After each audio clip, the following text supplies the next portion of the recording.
నమస్తే. ఇన్నాళ్ళు నన్ను సపోర్ట్ చేస్తూ, ఎంకరేజ్ చేస్తూ మీ ప్రేమని నాకు అందిస్తున్న ప్రతి ఒక్కరికి కృతజ్ఞతలు. అలాగే ఈ వీడియో కూడా ఖచ్చితంగా మీకు ఉపయోగపడుతుంది. లైక్, షేర్ అండ్ సబ్స్క్రైబ్ చేసి మీ సపోర్ట్‌ని నాకు అందించండి. అలాగే ఈ వీడియో పట్ల మీకున్న అభిప్రాయాన్ని కామెంట్ సెక్షన్‌లో కామెంట్ చేసి తెలియజేయండి. ఇప్పుడు వీడియోని చూద్దాం. నమస్తే. Welcome to our channel. నేను పద్మిని. ప్రస్తుతం మనతో పాటు ప్రముఖ ఆధ్యాత్మికవేత్త, వాస్తు జ్యోతిష పండితులు వైబీఎస్ఎస్ గిరిరావు గారు మనతో పాటు ఉన్నారు. మాట్లాడదాం. నమస్కారం అండి. నమస్తే అమ్మా. రేపే ఈ సంవత్సరంలో వచ్చేటటువంటి మొదటి ఏకాదశి, చైత్ర శుక్లపక్ష ఏకాదశిని కామద ఏకాదశి అని పిలుస్తారు అని చదవటం జరిగింది.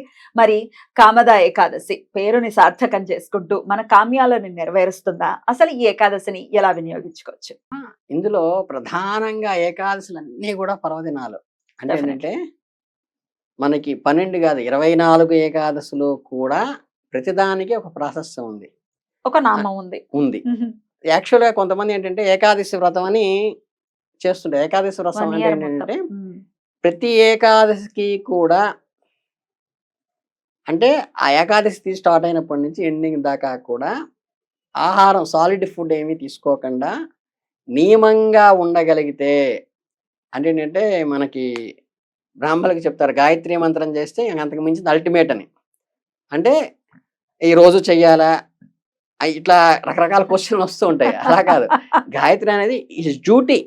కరెక్ట్. అంటే రోజు అన్నం తినాలా అంటే ఎంత ముఖ్యమో, రోజు ఊపిరి పీల్చుకోవాలా అంటే ఎంత ముఖ్యం అంటే మీకు అంటే కొన్ని చెప్పకూడదు. కానీ నాకు లైఫ్లో జరిగింది, మా నాన్నగారు చనిపోయినప్పుడు మామూలుగా 10వ రోజు దాకా మైలు ఉంటుంది మనకి. ఉన్నప్పుడు ఏంటంటే మైల్లో నేను రోజు కూర్చొని సంధ్యావందనం చేసుకునేవాడు, పంచభద్ర ఉద్రాణ పెట్టుకుని. ఈ వచ్చిన వాళ్ళు అంటే బంధువర్గం తెలియని వాళ్ళు, ఏంటమ్మా మైల్లో ఉండి పిల్లాడు ఏదో పూజలు చేస్తున్నాడు అంటే, నేను చెప్పింది ఏంటంటే నేను పితృకార్యం చెయ్యాలి అంటే నాకు అర్హత ఉండాలి. అర్హత ఉండాలంటే 7 సంధ్యలు గనక వార్చకుండా ఉంటే అర్హత కోల్పోయి మళ్ళీ ఉపనయనం చెయ్యాలని కూడా ఉంది గట్టిగా మాట్లాడితే.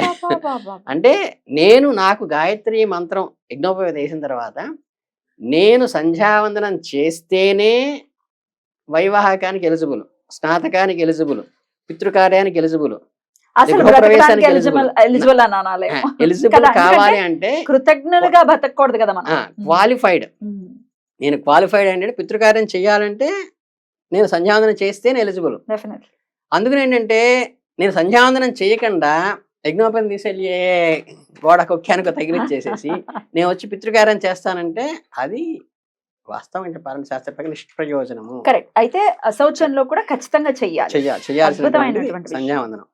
అందుకని ఇందులో మీకు ఏకాదశి వ్రతంలో చెప్పింది ఏంటంటే, ఇలా బ్రాహ్మణులకి ఏదైతే గాయత్రి మంత్రం చెప్పారో ఏకాదశి వ్రతం అనేది ఎవరైనా సరే ఎవరైనా ఆచరించగలుగుతూ, ఏ పూజలు చేసినా ఏ వ్రతాలు చేసినా అల్టిమేట్ గా అంటారు సారా, అంటే ఇది చేస్తే ఇంకేది చేసినా గానీ అన్నిటి ఫలితం వస్తుందని ఏది చెప్తారో ఏకాదశి వ్రతానికి అది చెప్పారు. ఈ ఏకాదశి వ్రతం సింపుల్ ఏంటంటే సాలిడ్ ఫుడ్ తీసుకోకుండా ప్రతి ఏకాదశికి ఉండగలిగితే, అంటే ఏంటంటే లంకణానికి ఉపవాసానికి డిఫరెన్స్ ఉందమ్మా. లంకణం అంటే బలవంతాన ఆకలిని ఆపుకుని ఉండటాన్ని లంకణం అంటారు. ఉపవాసం అంటే ఉపవసించి ఆయనలో, ఆయన జపాల్లో, ఆయన మాటల్లో, ఆయన పూజల్లో లీనమైపోయి ఆకలిని మర్చిపోయి, అంటే మీకు గట్టిగా మాట్లాడితే కొన్ని చెప్పచ్చో చెప్పకూడదు కానీ మనకి ఇష్టమైన హీరో సినిమా రిలీజ్ అవుతున్నప్పుడు, లేకపోతే ఎలక్షన్ రిజల్ట్ వస్తున్నప్పుడు ఇంట్లో శ్రీమతి పిలుస్తుంటది, ఏమండి భోజనం టైం అయిందని. ఆ టీవీను ఆ రిజల్ట్ ఎన్ని ఓట్లు వచ్చినాయి, ఎవరు గెలిచారే, ఎలా అంటే మనం ఆకలిని మర్చిపోతా ఉంటారు కదా. ఆకలిని మర్చిపోయే స్థితి అందరికీ అనుభవం ఉంది. కాకపోతే అది భగవద్ ధ్యానంలో మర్చిపోతే అది ఏకాదశి వ్రతం అంటారు. ఇందులో కామద ఏకాదశి అంటే ప్రధానంగా చెప్పాల్సింది ఏంటంటే, ఈ కామము మీన్స్ ఏంటంటే మళ్ళీ అది కూడా ఏంటంటే, ఈ కామద ఏకాదశి ఏంటంటే కామము అనగానే ఏంటంటే మనకి ప్రేమ అంటే ఎలా అయితే వక్రీకరించబడిందో అంటే జనరల్ గా ఏంటంటే ప్రేమ అనేది అంటే నేటి యూత్ కి అర్థం కావాలంటే ఏంటంటే వాత్సల్యము, అభిమానము, ప్రేమ లేకపోతే ఏంటంటే ఇవన్నీ చెప్తారు కదా, ఆప్యాయత, అనురాగం అని చెప్పేసి. ఇవన్నిటికీ ప్రతిదానికి ఒక రిస్ట్రిక్షన్ ఉంది. వాత్సల్యం అంటే పెద్దవాళ్ళు చిన్నవాళ్ళ మీద మాత్రమే చూపించదని వాత్సల్యం అంటారు. మనం తాతగారి మీద, బొమ్మ మీద వాత్సల్యం చూపించాం, గౌరవం చూపిస్తాం. అది ఆప్యాయత అంటే ఏంటంటే అయిన వాళ్ళ మధ్య ఉంటుంది.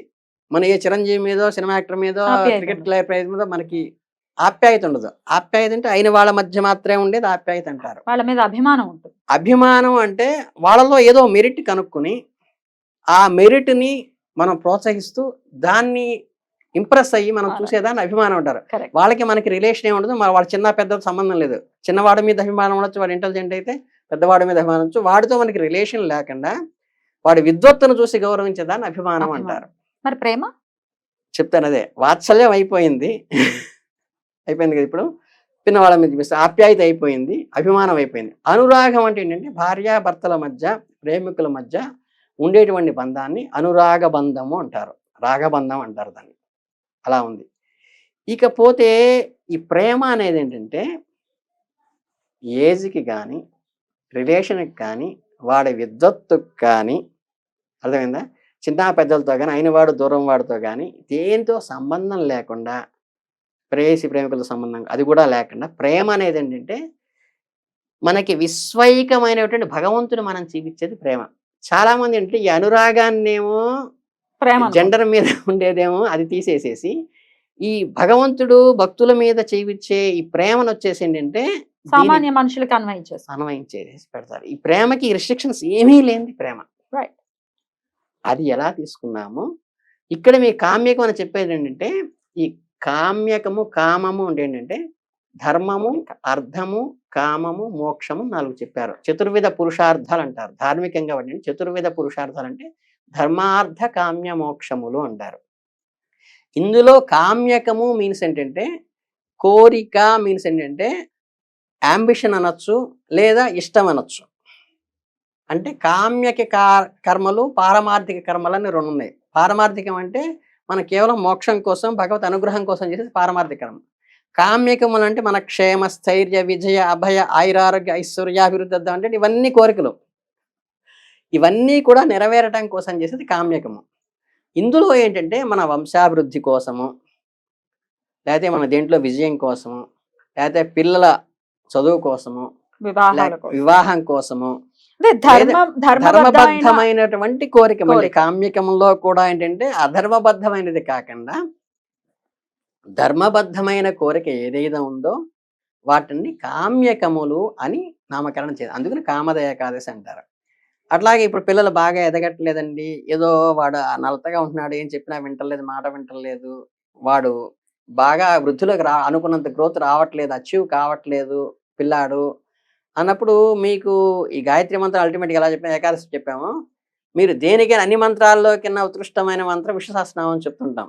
విష్ణు సహస్రనామము రోజు గనక పారాయణ చేస్తే ఇట్ ఈస్ అల్టిమేట్. చేయాల్సిన అవసరం లేదు. దాంట్లో స్పెసిఫిక్ గా ఈ కామద ఏకాదశి రోజు ఏం చేసుకోవచ్చు అంటే ప్రాగ్వంశో వంశవర్ధన అంటే వంశవృద్ధి కోసము, నా తరాలు, నా పిల్లలు, నా తరతరాలు వృద్ధిలోకి, అభివృద్ధిలోకి రావటం కోసం చేసేటువంటి మంత్రము అంటారు. దీనిలో 2 పద్ధతులు ఉన్నాయి. ఇవేంటంటే ఆ మంత్రాన్నే తీసుకుని ఓము నమః తీసుకుని చేయటము ఒక పద్ధతి. అలా కాకుండా విశ్వం విష్ణుర్వష అనుష్టప్ ఛందస్సులో ఉంటుంది విష్ణు సహస్రనామం. ఈ అనుష్టప్ ఛందస్సులో మీరు 8, 8, 8, 8 24 అక్షరాలు ఒక శ్లోకం ఉంటుంది. మీరు ప్రతి శ్లోకానికి మధ్యలో సంపుటీకరణ చేసుకుని ప్రాగ్వంశో వంశవర్ధన అంటే ఎలా అండి, ఇప్పుడు విశ్వం విష్ణుర్వషట్కారో భూత భవ్య భవత్ప్రభు ప్రాగ్వంశో వంశ 2 అయిపోవాలి. 2 చేయాలంటే 8, 8, 8, 8 24. విశ్వం విష్ణుర్వషట్కారో భూత భవ్య భవత్ప్రభు భూత పృథ్భావో భూతాత్మ భూత భావన ప్రాగ్వంశో వంశవర్ధన. అంతేనా? అలా చేసుకో. రైట్. మళ్ళీ ఇంకొక శ్లోకం అలా చేసుకో. బాగుంది. వీటికి కూడా ఏంటంటే మనకి ఇవి 12 అనేది 12 నెలలకి, 12 పౌర్ణములకి, 12 అమావాస్యలకి 24 అనేది అదొక లెక్క. అందుకని గడియారంలో 12 వస్తే మామూలుగా 10 రావచ్చు, 20 రావచ్చు. గడియారంలో 12 ఎందుకు పెట్టారు? మనకి శాస్త్రంలో ఉంది. అద్భుతం, అద్భుతం. సో అలాగే ఈ ఏకాదశి నాడు ఉపవసిస్తూ ఎలాగో ఈ విష్ణు సహస్రనామాన్ని సంపుటీకరణ చేసుకునే కనుక చేస్తే వంశవృద్ధి కోసము ఈ ఏకాదశి ఉపయోగపడుతుంది అని చెప్పేసి ప్రాశస్తంగా చెప్పడం. అంటే మొదటి సంవత్సరంలో మొదటి వచ్చే ఏకాదశి. అయితే ఈ వంశవృద్ధి కాదు, పిల్లల కోసం కాదు, వేరే కోరికలు, రకరకాల కోరికలు ఉంటాయి. ఐశ్వర్యం కావాలనో, లేకపోతే ఇల్లు కావాలనో, ఉద్యోగం కావాలనో. ఇప్పుడు కామద ఏకాదశి అంటే కామ్యం ఏదైనా ధర్మబద్ధమైన కామ్యం. వేరే కామ్యాలు అయితే ఏం చేసుకోవాలి? ధర్మబద్ధమైన వాటికి కూడా అదే సంకల్పం చెప్పుకోవాలి. ఏదైనా ఉమ్. సరే స్వామి నాకు కామ్యకము ఇది కావాలి. ఇష్టి అంటారు కదా, ఇష్టి అంటే ఇష్టి. అంటే కామ్యకం చెప్పేటప్పుడు సంకల్పంలో నేను ఈ కార్యక్రమం కోసం చేస్తున్నాను అని భగవత్ అర్పణగా నమస్కారం పెట్టుకుని గనక మనం ఏ స్తోత్రం కానీ జపం కానీ చేసినప్పుడు అది మోక్షకారకంగా ఏ కోరిక లేకుండా చేసి అంటే ప్రతిరోజు పూజ చేసుకుంటూ ఏ కోరిక లేకుండా చేస్తే అది మోక్షానికి ఉపయోగపడుతుంది. మీకు పర్టికులర్గా ఒక పర్పస్ కోసం చేయాలంటే గాలి విశ్వమంతా ఉంటుంది. పర్టికులర్గా ఒక బెలూన్లోకో మన వాళ్ళందరికీ తీరాలి అని మనస్ఫూర్తిగా కోరుకుంటూ, స్థితికారకుడైన విష్ణువు అనుగ్రహం ప్రతి ఒక్కరి మీద ఉండాలని మనస్ఫూర్తిగా కోరుకుంటూ, thank you so very much అండి. నమస్తే.